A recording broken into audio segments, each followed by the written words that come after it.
yéene kaay yeeg Mamadou Mouhamed Ndiaye. jërë ngeen jëf coow ak mbamb buñ doon rey loi d'amnistie bu Macky Sall bi ma nga yowmal xiyam l'observateur nañu loi d'amnistie gi Macky Sall yëkkati ne dafa bëgg a seral xol yi tàng ci réew mi dënn yi jóg ci géopolitique bi loi bi li mu tàngal ci ay xol ci réew mi kenn xamul nu mu toll bokk ci ñoom ñu loru woon ci minibus Tata bi ñu fi taaloon ak ay cocktail molotov ca Yaraax ci ñooñee ñi ci l'observateur dajal ñoo ngi koy xamal ne ànduñu ci loi d'amnistie bi tey ànduñu ci ëllëg kenn ci ñoom di Modou Gueye di benn paa bu dëkk ci Kër Massar bokkoon ci ne woon ci ligne 65 bi ñu taaloon mi ngi wax ci l'observateur ay lakk-lakkam wéragul sax ñuy wax waxi amnistie ak di wax naan dañoo bëgg a baal ñi taaloon bus bi keneen ku ca bokkoon di Khady Sarr moom nee na baalewul tey baalewul ëllëg tey ci àllarba ji Sud Quotidien nee nañu ci la député yi war a wote ci procédure d'urgence loi amnistie gi lépp nag yéenekaay bi gis na ne mi ngi aju ci loxoy député yi les députés face à leur responsabilité noonee la ko journal Sud Quotidien xëy binde ci xëtamu njëkk la Sénégal nañu wote gi ñu war a wote loi bi du yomb ndax bari nay coow yu ci am xaata dara xewagul waa taxawu Sénégal seen député yi ci assemblée nationale la Sénégal nee nañu ab dil lañu jàpp ne moo am ci loi d'amnistie bi dil bu dox ci diggante waa APR ak waa PASTEF réew mi quotidien nañu loi d'amnistie gi ñu jaabaajonge ci réew mi ñi ci àndul bari na ràññee nañu ci ay politikat yu nekk ci réew mi ràññee ci ñu bokk ci société civile gi ci réew mi li ñu gis ci loi bi nee nañu du dara lu dulub scandale Vox Populi nañu projet de loi bi jëm ci amnistie tey jii la ñu ko war a càmbar ci assemblée nationale ci plénière waaye bari na coow bari na tension bari na ay calcul yi ci am démb ba commission des lois bu assemblée nationale doon daje ngir doon waxtaan ci projet de loi amnistie bi journal bi nee nañu député ya fa teewaloon waa taxaw ak waa PUR ñoom wane nañu ne ànduñu ci loi bi waa Parti démocratique Sénégal dafa communiqué ne ñoom waaye yeewi askan wi fu ñu fare rek ñoom fa la ñuy fare député yu parti Pastef ga woon Vox nee nañu ñoom neutre gi la ñu maye démb defuñu ca dindiwuñ ca mu di ab taxawaaye ko doxalinoo Walf Quotidien xëy na ci defub taxaw seetlu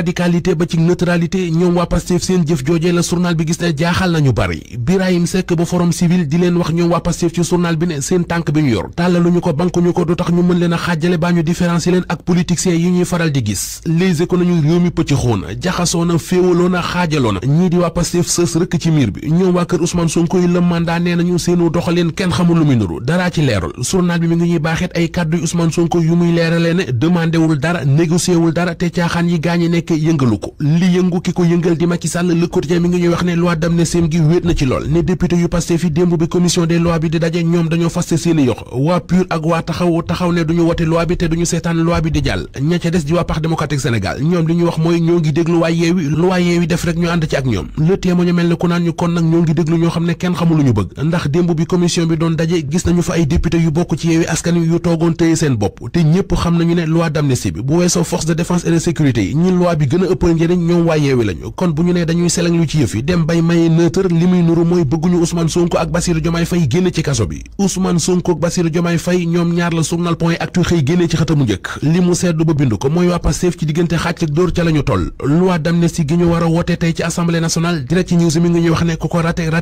lu rëy ba sub tay bi bés la bu nar a mitti ci péncum ndaw yi réew mi njiitu réew mi Macky Sall enquête dina kay nee nañu siisir na waa conseil constitutionnel ngir laaj leen lu ñu xalaat ci conclusion yu tukkee woon ci dialogue national bi conseil constitutionnel tontu ko ci tontu lu gaaw fast track la ko defal juróom-ñaari sages yi la ñu waxoon ci datub élection yi waxoon ko ci mandat njiit réew mi enquête dina kay mi ngi ñuy wax ne moom la ñu waxaat candidature Karim Wade bi ñu invalidé woon it fasuñu ci yéene dellu ginnaaw loolu nañu xooli xët mu njëkk libération benn ab gendarme bu ñu naan Esnam amoon ñaar fukkeet ak juróom moo jël ak fital boppam moom waa ji ab gendarme la bu cosaanoo ca kees ne woon en service ci LG fetal gi ñu ko joxoon ngirub liggéeyam mu di arme de service am fital googee la jël sox ko tiire ko boppam ci bopp laata mu koy def nag journal bi nee nañu am na ay message yu mu yónnee ay jegeñaaleem doon leen ci wax ne ay bor yu bari yu mu amee ci ay pari yu mu def en ligne moo ko sonal.